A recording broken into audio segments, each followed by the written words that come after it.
Hello and welcome to बाइक्यूल्स। I hope you all are doing fine. तो NEET 2025 में लगभग कितने दिन है? तो नीट 2025 है 4 मई को।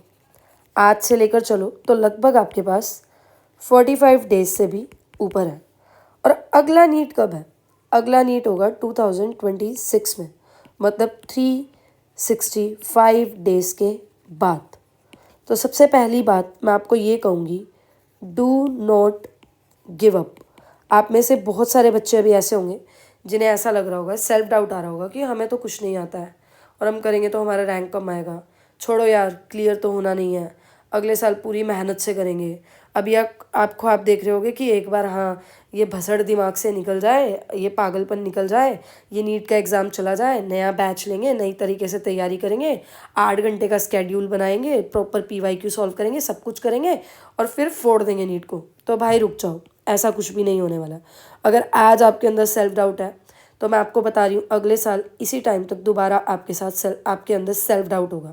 मैं आपको यहाँ एक रीज़न देती हूँ, आप मुझे 1000 रीज़न दे सकते हो कि नीट के लिए आपको क्यों गिव अप करना है इस साल। मैं आपको एक रीज़न देती हूँ जिससे मैं आपको ये कह सकती हूँ कि आपको इस बार नीट देना है। बेशक आपने नीट के लिए अलग कोचिंग ली हो या नहीं ली हो, आपका पूरा सिलेबस हुआ हो या ना हुआ हो, बेशक आपने सिर्फ स्कूल बोर्ड्स की तरफ ध्यान दिया है, नीट की तरफ ध्यान नहीं दिया। इसके लिए साइकोलॉजी को समझेंगे और नीट क्लियर करने के लिए रिवर्स साइकोलॉजी प्लान जो मैं आपके लिए लेकर आई हूँ वो मैं आपको बताऊँगी। तो सुनो, सबसे पहली बात मैं आपको ये बताना चाहती हूँ कि अगर आप इन 45 डेज में अपनी प्रायोरिटीज़ सेट कर लेते हो। प्रायोरिटीज़ क्या है यहाँ आपके पास प्रायोरिटीज़ है आपके 3 सब्जेक्ट्स, और वो 3 सब्जेक्ट्स हैं फिज़िक्स, केमिस्ट्री और बायोलॉजी। ठीक है, जिसमें से 180 के ये हैं और 360 की हमारी प्यारी बायोलॉजी है। मैं फिज़िक्स और केमिस्ट्री में ज़्यादा ज्ञान नहीं दूंगी, लेकिन बायो में मैं आपको बताऊंगी कैसे करना है। ठीक है, दूसरी बात, आपको इन तीनों सब्जेक्ट में करने क्या क्या है? आपको 4 चीज़ें करनी है। सबसे पहली बात आपको ये पता होना चाहिए कि आपका सिलेबस कंप्लीट है। दूसरी बात, क्या आपने रिवीजन की है? अब रिवीजन में भी ये गिल्ट आप ले लेते हो कि नहीं यार प्रॉपर नहीं हुई, या सेल्फ डाउट आ जाता है हुई है या नहीं हुई। मेक श्योर आप हर एक चैप्टर में से गो थ्रू हुए हो, कुछ बार आपने रिवाइज किया है। तीसरा सबसे इम्पोर्टेंट, जिसके बिना नीट हो ही नहीं सकता, PYQ प्लस उसकी एनालिसिस। और लास्ट, जब टाइम मिलता है, कुछ mock test, at least 7 to 10 mock test, वो भी एग्ज़ाम ओरिएंटेड एनवायरनमेंट। कैसे? कमरा बंद करके प्रॉपर 3 आवर्स में। सबसे पहले तो लो हैंगिंग फ्रूट्स को ग्रैब करो। कैसे? आपने जो 360 मार्क्स का पोर्शन है उसको करना है, यानी बायोलॉजी को कंप्लीट करना है। और मेरे चैनल पर ही सीरीज़ चल रही है डिकोडिंग PYQ के नाम से, उसमें मैंने आपको प्रूफ किया है। मैंने हर एक PYQ, हर चैप्टर का PYQ मैं कैसे सॉल्व करवा रही हूँ NCERT के स्क्रीनशॉट के साथ। आपको पता चलेगा 90 भी नहीं 95% से भी ज़्यादा PYQ previous year questions direct NCERT की लाइंस में से। तो आपने इस टाइम पे अपना हृदय परिवर्तन नहीं करना है, आपने सबसे पहले अपने रिसोर्स फाइनलाइज करने हैं और उसमें भी आपने NCERT को सबसे ज़्यादा प्रायोरिटी देनी है। तो बायो की 11th और 12th की इतनी मोटी NCERT भी नहीं है कि 45 डेज़ में रटी ना जा सके, ये आपको करनी है। और साथ ही साथ केमिस्ट्री की भी NCERT पूरी आपको रटनी है। फिज़िक्स पे मैं कमेंट नहीं करूँगी क्योंकि मुझे लगता है मेरे से बेहतर लोग, वैसे तो इस फील्ड में भी अभी तो आपको लगेगा मुझसे बेहतर लोग हैं आपको समझाने के लिए, पर फिर भी शायद आप इस चैनल पर ये वीडियो देख रहे हो तो शायद ये यूनिवर्स का ही इशारा है कि आपको ये वीडियो देखने की ज़रूरत है। Tip number 2, be the best version of yourself for at least these 45 days. इन 45 दिन में आपने कुछ नहीं सोचना है क्या हो गया क्या होगा, कुछ प्रिडिक्ट नहीं करना है और पास्ट को सोचना नहीं है। आपने 45 डेज में अपना 1000% देना है। थर्ड इम्पॉर्टेंट चीज़, आपने PYQ की एनालिसिस करनी है। ठीक है, कैसे करनी है? देखो, एक तरीका होता है हम चैप्टर को पढ़ते हैं, ठीक है, कैसे? हम मैराथन लेक्चर लगा रहे हैं 8 घंटे का, भाई मत करो, मत लगाओ इस टाइम पे तो बिल्कुल। आई नो आपको फोमो होगा, फियर ऑफ मिसिंग आउट होगा, पर प्लीज़ मत करो। फिर हम क्या करते हैं, हम इसको मॉड्यूल में पढ़ने में टाइम वेस्ट करते हैं। ठीक है, मॉड्यूल की रीडिंग करेंगे क्योंकि एनसीईआरटी तो बहुत टुच्ची चीज़ है और इजी रास्ते से अपना कुछ होगा नहीं, तो पहले हम मॉड्यूल में सरखपाई करेंगे। करो, अच्छी बात है, पर पूरा साल करो, इस टाइम पे मत करो। मुझे पता है आपको फोमो होगा, होने दो, वैसे भी बहुत ज़्यादा नहीं है, पार नहीं है, छोड़ दो इसको, छोड़ के देख लेना, कुछ भला ही होगा। तीसरी इंपॉर्टेंट चीज़ आपने करनी है एनसीईआरटी, सिर्फ और सिर्फ एनसीईआरटी। अब 45 दिन में एनसीईआरटी की 3 से 4 रीडिंग्स कैसे पूरी करनी है, ये मैंने आपको पिछले लेक्चर में बताया। और एनसीईआरटी करने के बाद आप सोचते हो चलो पीवाईक्यू, और पीवाईक्यू से पहले आपकी आत्मा जाग जाती है कि ये तो प्रीवियस ईयर क्वेश्चन आए हुए हैं पेपर में, अब इनका क्या फ़ायदा, अब तो नए क्वेश्चन आएंगे। तो चलो, जो कोचिंग वाला ने, महंगे कोचिंग वाला ने हमें घटिया घटिया एमसीक्यू की सीरीज़ दी है, पहले हम उन्हें करते हैं। पीवाईक्यू तो कबाड़ है, हम बाद में देखेंगे, टाइम मिला तो नींद में कभी कर लेंगे, है ना। तो अब मैं आपको बताती हूँ रिवर्स साइकोलॉजी। आपने क्या करना है, आपने यहाँ से स्टार्ट नहीं करना, आपने यहाँ से स्टार्ट करना। पहले पीवाईक्यू करो, पीवाईक्यू को पढ़ो।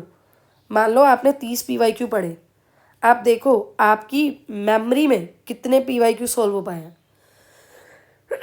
मतलब 1-2 साल से बायो पढ़ रहे हो, कुछ तो दिमाग में होगा ना। अभी सॉल्व किए बिना लग रहा है कि कुछ भी दिमाग में नहीं है, पर कुछ तो दिमाग में होगा ना। तो देखो, लेट से आपने 30 में से 20 तो चलो कोई बात नहीं, 12 या 13 पीवाईक्यू कर दिए, तो सोचो ये आपने चैप्टर पढ़े बिना कर दिए। चलो 10 भी कर दिए, बाकी 20 तो पढ़े हैं ना। अभी तो आपने एक कैजुअल रीडिंग लेके जो सॉल्व हुआ है वही किया ना। अब उठाओ अपना चैप्टर को एनसीईआरटी से रीड करो लाइन टू लाइन। भगवान के लिए मैराथन वाले ट्रैप में मत फंसना, दिमाग इतना नहीं चलता कि 8 घंटे लगातार फंसा रहे, और एक ही चैप्टर नहीं है, काफ़ी सारे चैप्टर हैं। देखना भी है कोई टॉपिक का तो शॉर्ट लेक्चर देखो, जो 15-20 मिनट में टॉपिक समझा दे, और 2x की स्पीड पे आप देख सकते हो, क्योंकि इतने टाइम से पढ़ ही रहे हो, तो आपका 15 मिनट का लेक्चर 7-8 मिनट में आपका निबट जाए। ठीक है, मैं ये नहीं कह रही मेरे चैनल पे देखो, पर देख सकते हो। उसके बाद देखो आपने क्या करना है, दोबारा से इन पीवाईक्यू में आना, और अब 30 के 30 पीवाईक्यू दोबारा सोल्व करने हैं। जब आप ये चैप्टर पढ़ रहे होगे ना, बहुत सारी चीज़ें आपको याद आएंगी कि आपने पीवाईक्यू में देखी है, और जब आप दोबारा पीवाईक्यू देखोगे ना, तो बहुत सारी चीज़ें आपकी और सोल्व हो जाएंगी। साथ साथ में एक कॉपी बनानी है, एक रफ रजिस्टर, एक नोटबुक लेनी है। उसमें प्लीज़ कोई ड्राइंग नहीं करनी, कलर पेन यूज़ नहीं करना। रफ में डेली डेट डालकर, डेट डेली डालो, और आपको पता चले कि आप 30 क्वेश्चंस कर रहे हो डेली के डेली। इनका जो भी नहीं आ रहा उनको शॉर्ट फॉर्म में सजा सजा के नोट्स नहीं बनाने, नोट्स ऐसे बनाने हैं सिर्फ आपको समझ में आए, सिर्फ वो पॉइंटर्स लिखते जाओ, और रात को सोने से पहले इन पॉइंटर्स को रट लो। ठीक है, आई होप ये एडवाइस आपके लिए काम कर रही है। प्लीज़ गिव अप मत करना, क्योंकि अभी इस टाइम आप गिव अप कर देते हो तो अगले अटैम्प्ट की साइकिल आपकी चलती रहेगी, अगले अटैम्प्ट में भी यहाँ तक आने तक आपका कॉन्फिडेंस डाउन हो जाएगा, फिर दोबारा 1-2 अटैम्प्ट और दोगे। अब इस विशियस साइकिल से निकलने के 2 ही तरीके हैं, या तो आप गिव अप कर दो, या लास्ट में आपको ये वाला होश वापस आ जाए, जो होश आपको आज मैं दे रही हूँ, पर ये आप सुन नहीं रहे हो, क्योंकि आपको लग रहा है इसके तो चैनल के सब्सक्राइबर बहुत कम है, ये ऐसे ही बोल रही है। रुको ज़रा, देखना टाइम के साथ साथ, ये असर करेंगी बातें, इनको फॉलो करना। ठीक है, क्लियर। तो दूसरी बात क्या है, मैंने बेनिफिट भी बता दिया। 45 डेज़ में अगर आप करते हो तो क्या होता है, 45 डेज़ में आप अपना 1000% देते हो, सारे के सारे पीवाईक्यू, सारे नहीं मेजोरिटी पीवाईक्यू करते हो, एनसीईआरटी को रटते हो, तो इवन इफ आपका अच्छा रैंक नहीं आता, आपको आपका फेवरेट मेडिकल कॉलेज नहीं मिलता, एटलीस्ट 200 नंबर लेके प्रीलिम्स में ड्रास्टिकली पीछे जाने से अच्छा है 45 दिन मेहनत करके अगर 400-500 के आसपास नंबर ले लोगे, तो कॉन्फिडेंस देखना कितना पीक पर होगा, अगले अटैम्प्ट में शायद टॉपर ही बन जाओगे। और अभी डील दे दोगे कि चलो आने दो 4 मई, इसके बाद ही नए बैच से स्टार्ट करेंगे, नए सिरे से बैच स्टार्ट करेंगे, स्ट्रेस फ्री होके स्टार्ट करेंगे, अभी नेटफ्लिक्स देखते हैं, टीवी देखते हैं, इंस्टाग्राम की रील देखते हैं, तो फिर आप 200 से 720 जो इस साल नहीं हुआ वो कहीं गारंटी नहीं है कि वो अगले साल हो जाएगा। जो इस साल सीरियस नहीं है, कोई चमत्कार तो हो नहीं जाएगा कि अगले साल वो सीरियस हो जाएगा।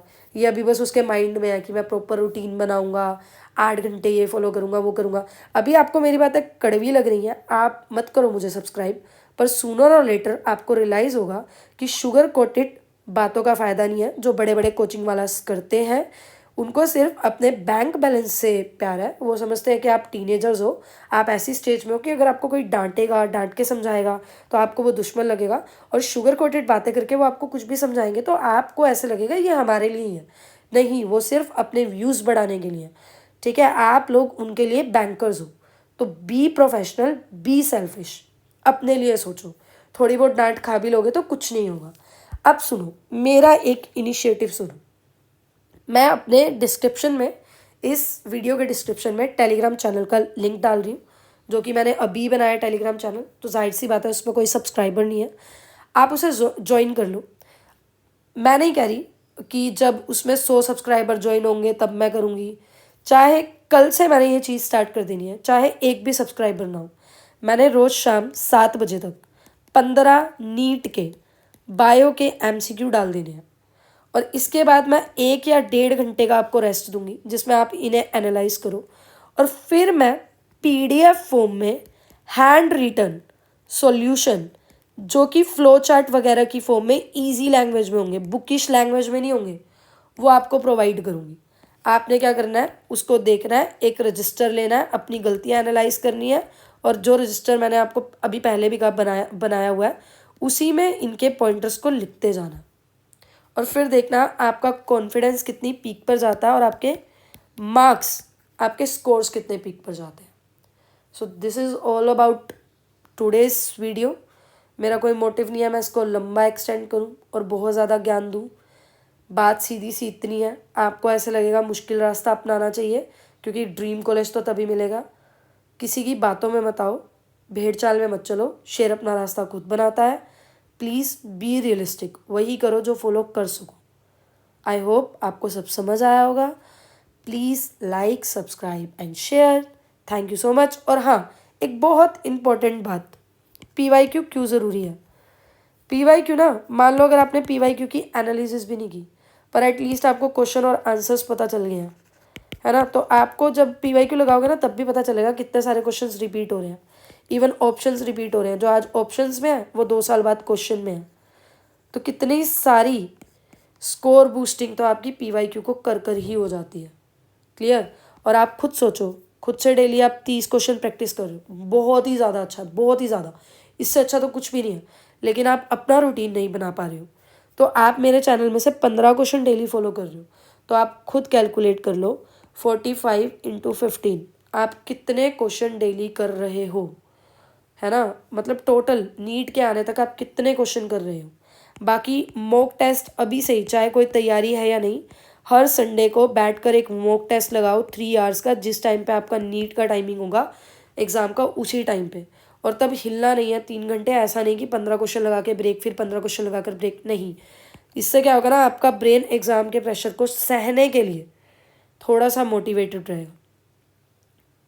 आज के लिए इतना ही। Please do like, subscribe and share. Thank you so much.